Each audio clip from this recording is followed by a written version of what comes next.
right, let's get started. This is our final business planning session. So thanks for joining me for the series. It's been fun. Just to recap, session one, we covered defining your values and uncovering what your vision is, both for your life for 15 to 20 years from now, and then also a 3-year vision. In session two, we covered developing 12-week goals that are going to move you towards your vision, right? They should all work together. Your values, your vision should be in line with your values. Your goals should be in line with your vision. And then we also talked about week two, developing weekly tactics to help accomplish those goals. Last week, we covered how to make sure you're 100% committed to your goals and tactics, setting up process control, including your weekly review, your WAMs or your weekly accountability meetings, your daily huddles, and establishing weekly themes. In addition to that, we talked about defining celebrations so that you have something to look forward to when you hit your goals. And then we also talked about how to set your calendar up for success with strategic blocks, buffer blocks, and breakout blocks, which brings us to our final session. So let's hop in today. We are going to cover, of course, a recap of what the 12-week year is, along with going over again the 3 principles and the 5 disciplines one last time. And then we're going to dive into scorekeeping, what you're going to do at the end of the 12-week year, the review and planning, and then what happens on week 13. Here we go. All right, 12-week year. Again, we're going to recap. We're going to stop looking at a year as 12 months and just start chunking it into 12-week periods. Each 12 weeks, we're going to choose the top 2 to 3 goals to work on for only those 12 weeks that are going to move us towards our vision. By doing it this way, it's proven to drive execution and drive results. And remember, we're not just taking an annual goal and breaking it into quarters. Okay, we're no longer going to focus on the end of the year. We're going to look at where we need to be in 12 weeks. Okay, it's also going to allow us, by doing it this way, allow us to pivot a lot more as we move through each 12-week period, because who knows what might happen in your life in 12 weeks. All right, the 12-week year is guided by those 3 principles. You've got accountability or ownership. That's a willingness to own your actions regardless of your circumstances. You've got commitment, right? You're making it's a commitment is a promise or accountability projected in the future, right? You're making a promise to yourself. And then the principle of greatness in the moment, that you're great the instant you choose to do the things that are going to bring you results. Results are the confirmation of greatness, and the greatness is a discipline. So those are our 3 principles. And then we also have our 5 disciplines. The first is the vision, or the fuel to keep going. It's what's going to drive you to push on when you don't feel like it. That's what we talked about week 1. Planning with a less is more mentality. The more focused you are on your plan, the greater your chances of success. That was week 2, talking about defining those 2 to 3 top goals and then tactics. Process control is what drives success in your tactics. It's the tools and events that align with your daily actions, so that you can hit those goals. The process control ensures that you execute your tactics effectively. So that's what we talked about week 3 with our weekly recap, our WAMs, and our daily huddles. The next thing is scorekeeping, that we need to not be afraid of measuring to ensure success, right? Scorekeeping is our anchor to reality and provides us with the feedback we need to stay on target. We're going to talk about that this week. And then the last discipline is being intentional with your time so that you set yourself up for success by putting time on your calendar to achieve those tactics. Again, we covered that last week in week 3, where we talked about performance time, and those are those 3 time blocks that we're going to use. So let's jump into scorekeeping. Before we get started with this week's lesson, any questions on the recap? All right, moving ahead. Measurement drives execution, right? In order to be able to gauge how we are doing, we need to track our progress. And there are a few ways that we should be doing that. Okay. The first one is that we're going to track our key measures. I'm going to dive into all of these more in depth here in a second. Secondly, we need to track our execution effectiveness. And finally, we need to make sure that we're paying attention, right? That means we need to check in with our metrics weekly. So let's start by digging into key measures. Your key measures are going to be made up of two things. They are made up of your lead and your lag indicators. Okay. The difference between a lead and a lag indicator is that the lag indicator is the results, while the lead indicator is the early measurement to show progress towards that goal. So think of the lead indicator as the action. Okay. So if I have a sales goal of 8 homes sold, the number of homes sold would be the results. So that would be the lag indicator. Okay. Where the number of doors knocked, number of open houses held, number of conversations had would be the action that leads to those results or the lead indicator. Okay. It's important to track how close we are to the goal. So for most of this, the goal is going to be our lag indicator, right? So we're just going to look at what our goals were for this 12-week period. Those are going to be our lag indicator, the results, what we're trying to achieve. Now, our tactics or steps that we're taking, there might be things outside of our tactics that we're doing to reach our goal. For instance, remember, our tactics are not a to-do list. So having conversations with people may not be part of our top tactics that are moving us forward, but that might just be something that we do in our business. Same thing with open houses, right? So our lead indicators are what are going to help make sure that we're doing the actions necessary in order to achieve our lag. If we just wait to measure the lag indicator or the results, then by the time we realize we're at the end of the 12 weeks and we haven't hit the results, it's too late to pivot to make changes. So by tracking our lead indicators, we know where either we need to change a process or system, or we need to step up our game in what we're doing. Okay, so when we go through for scorekeeping, we're going to pick just the top 1 to 3 lead and lag indicators for each goal you're working to achieve. Again, the lag indicator, generally speaking, is going to be the goal. Lead indicators are going to be what are the top things that I need to track to make sure I'm on target for that goal.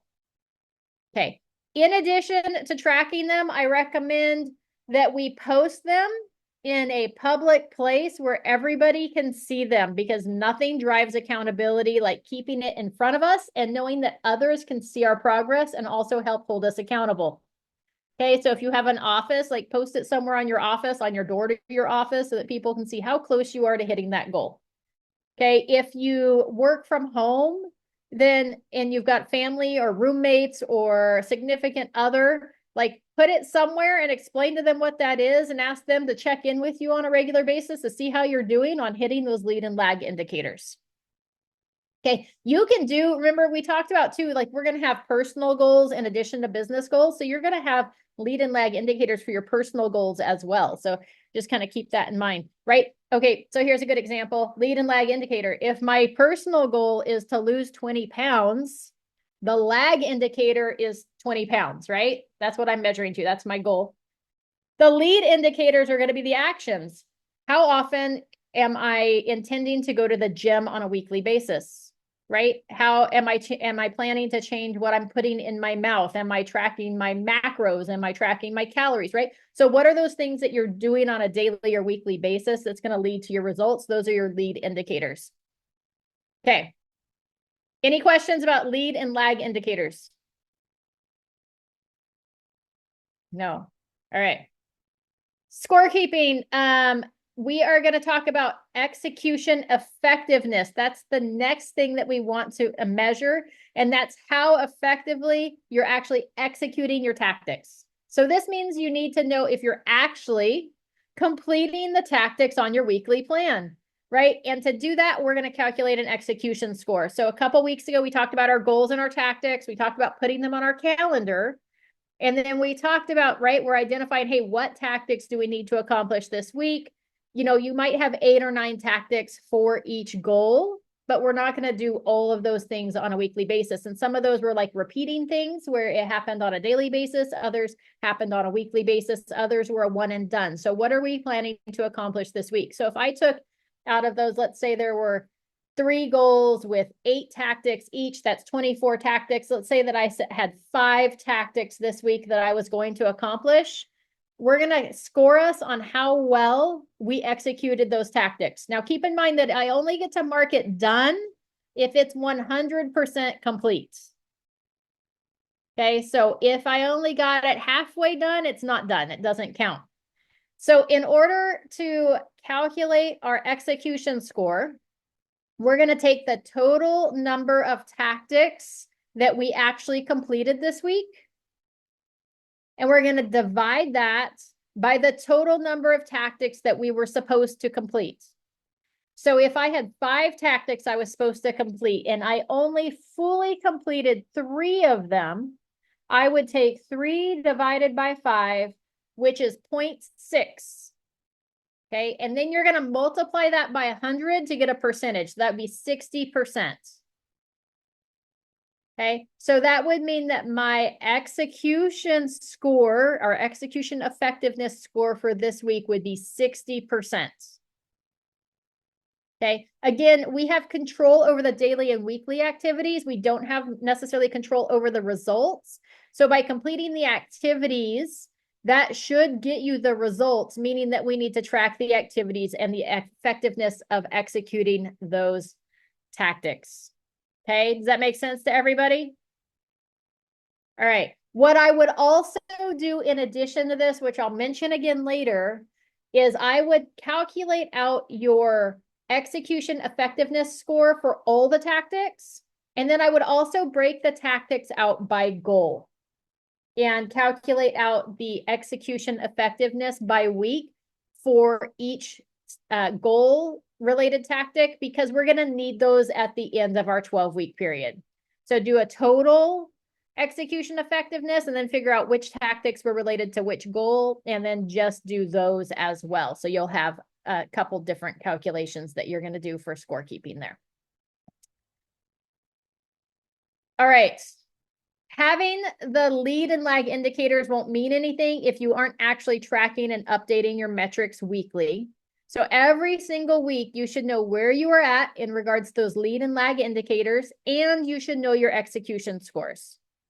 Okay, by tracking and updating your numbers weekly, it's going to let you know if you're on pace to hit your 12-week goal, and it's going to allow you to know what you need to do in order to either keep up the progress or what you need to change to get back on track. Okay, the important thing is to never be afraid to confront what your numbers are telling you. By being willing to acknowledge where you're at, then you can make changes necessary to ensure that you're going to hit your goals and ultimately achieve your vision.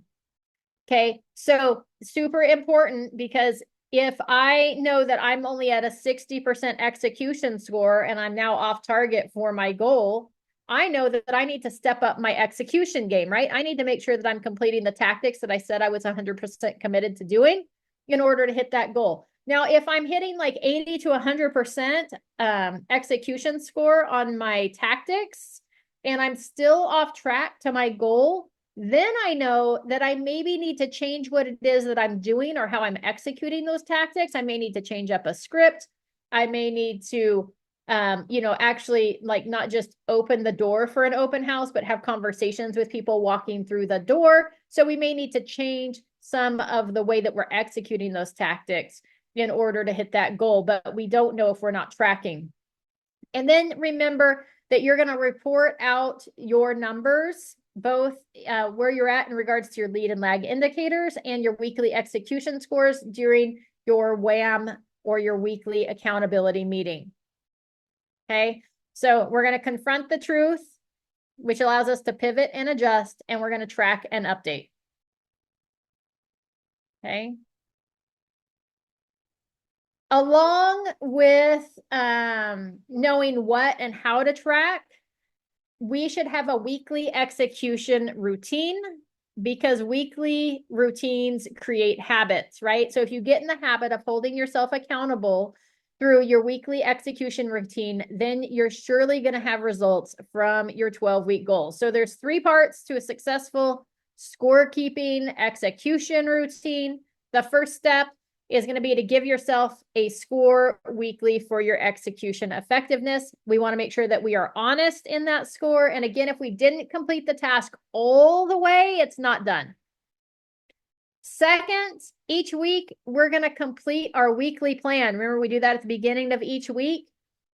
Something we didn't touch on previously when we covered the weekly plan is that it should contain tactics that were due last week that weren't finished, right? So if we have tactics that we were supposed to complete the prior week that weren't finished, we need to move those ahead to complete them. We can't just say, oh, well, I'll get around to it eventually and forget about it. We need to move them forward and then also have the new task for the new week.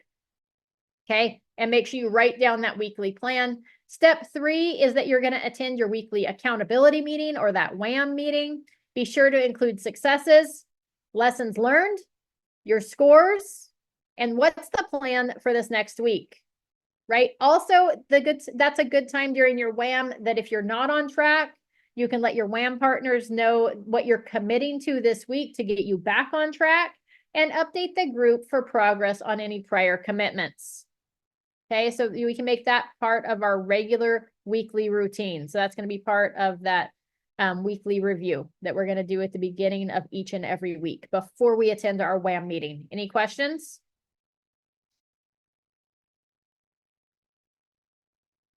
All right. And as previously mentioned, we want to make sure that we confront the truth. So most people find it hard to be successful in business because their comfort zone is more important than success.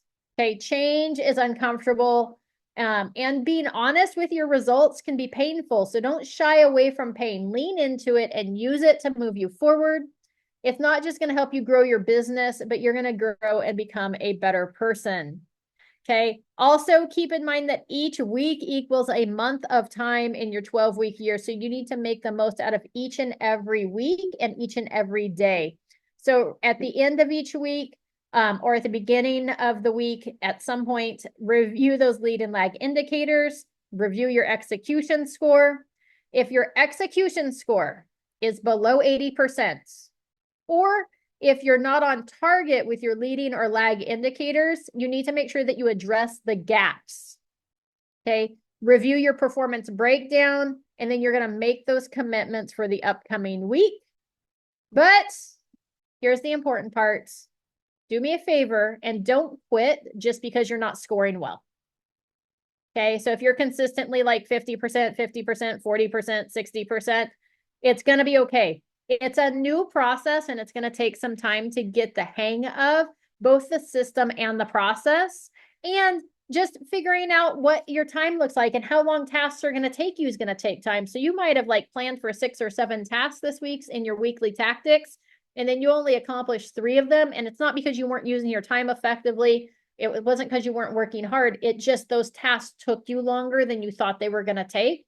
So it's going to take some adjusting. So make sure you hang in there, ask for help, get support, right? Your weekly accountability meeting should be your safe space. Have hard conversations during that time, but do it from support.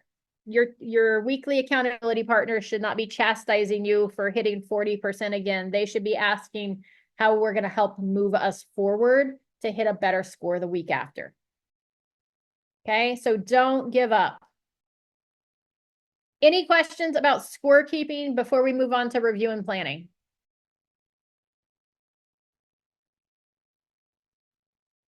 All right, fabulous. So now that we've covered tracking, let's talk about what happens at the end of our 12 weeks.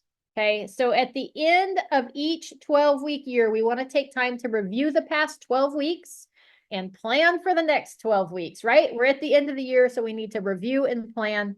That's going to ensure that you're going to continue the momentum and continue gaining ground in both your business and in your personal life. So at the end of each 12 weeks, you're going to schedule a 2-hour time block on your calendar for review and planning.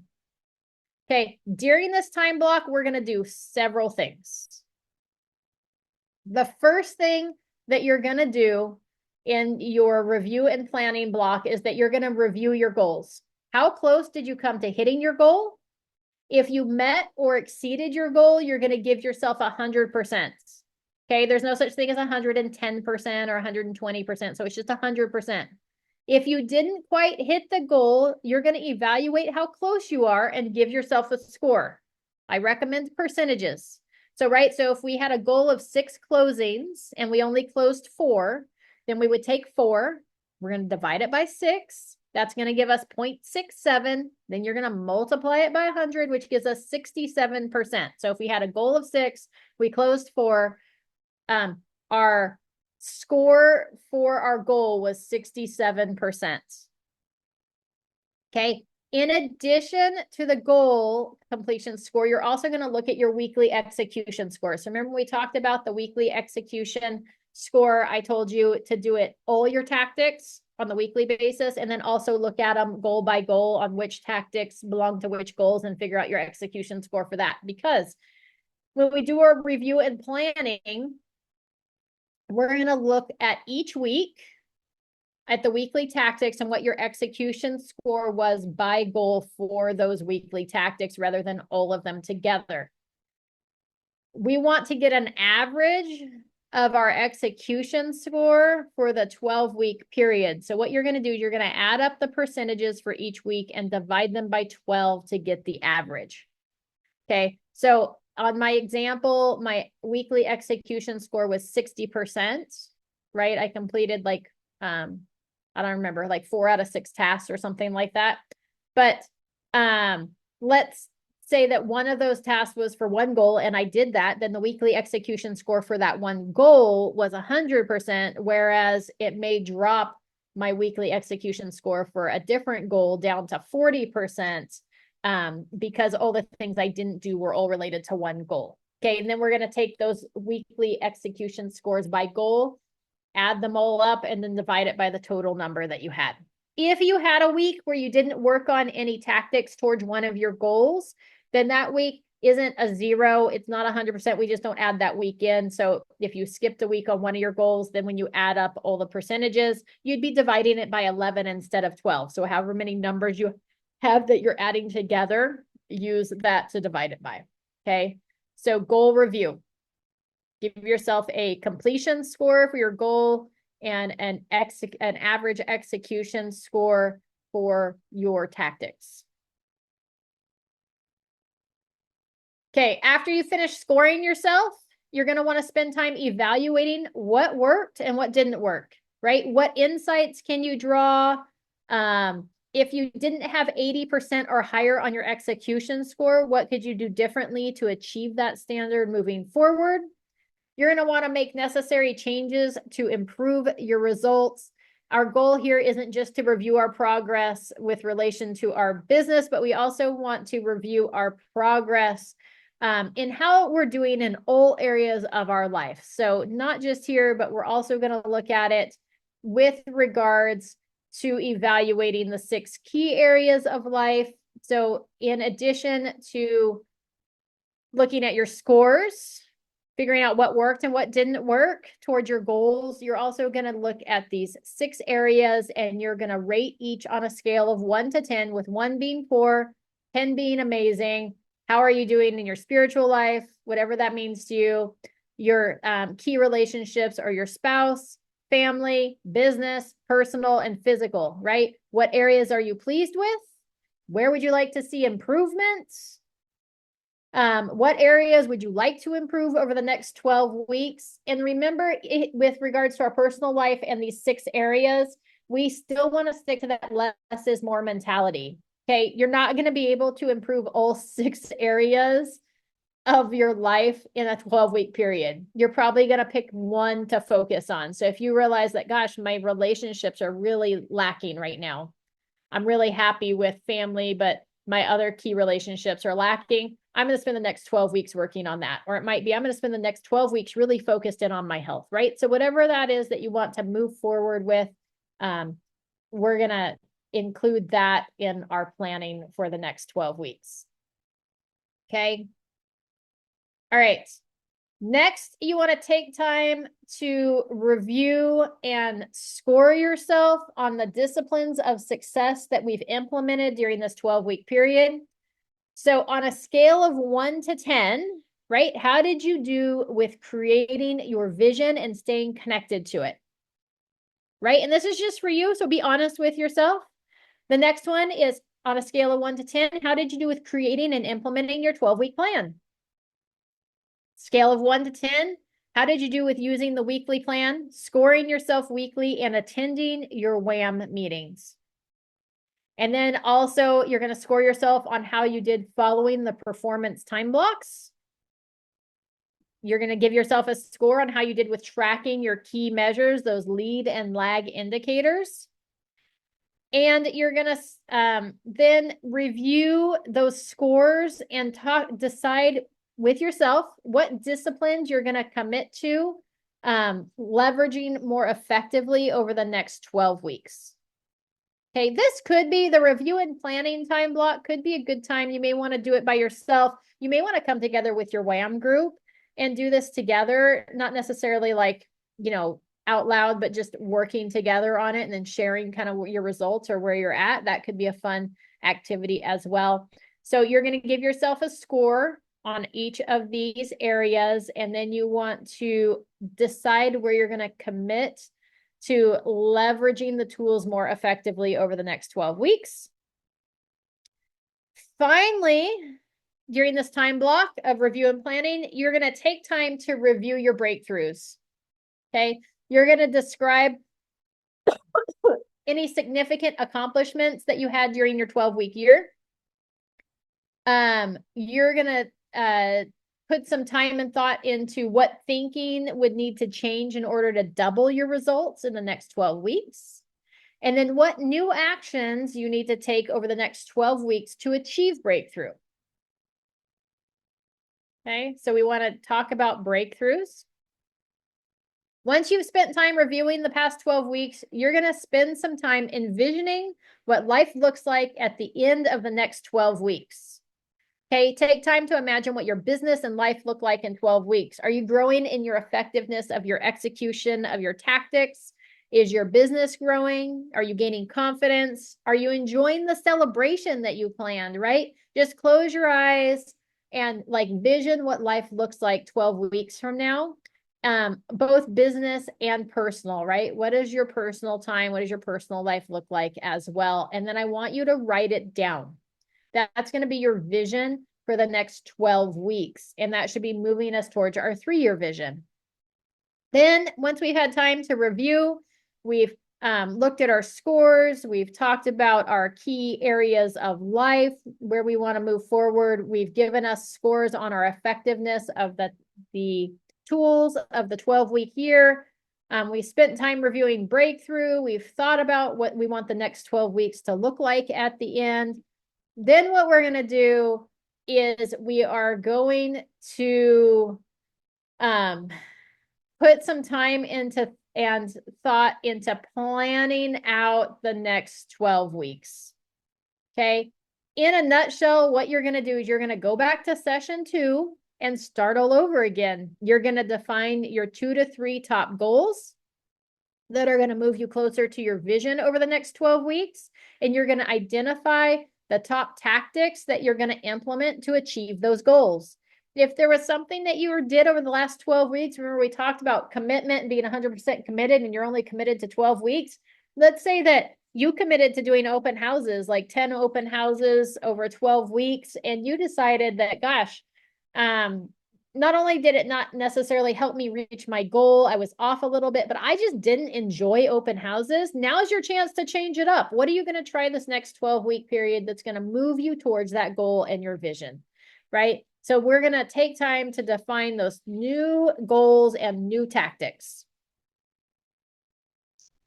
And then finally, I don't know if you did the math, but 12 weeks times 4 is only 48 weeks.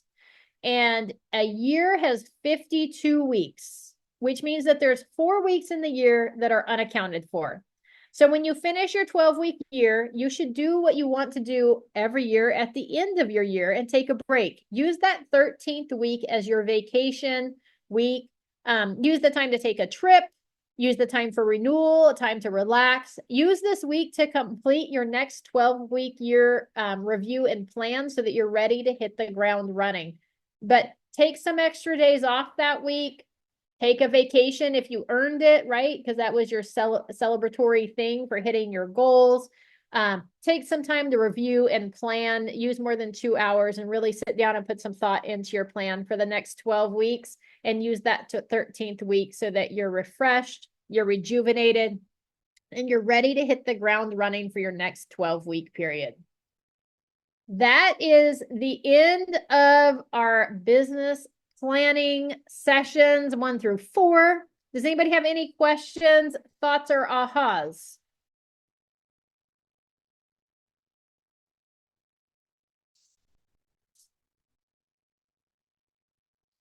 If you missed the first couple, they are recorded, so you can go back and catch the recordings of those, as well as there are workbooks associated with each lesson that help walk you through each of the principles. The first one walks you through how to do your vision and your values.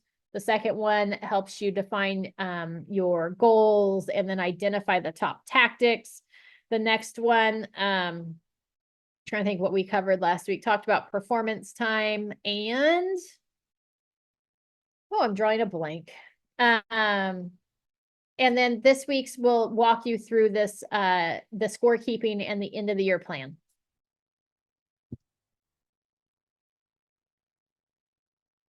Right. Is everybody good? Is everybody gonna start their new 12 weeks starting next week? I started this week. Good job, Dominic. Fabulous.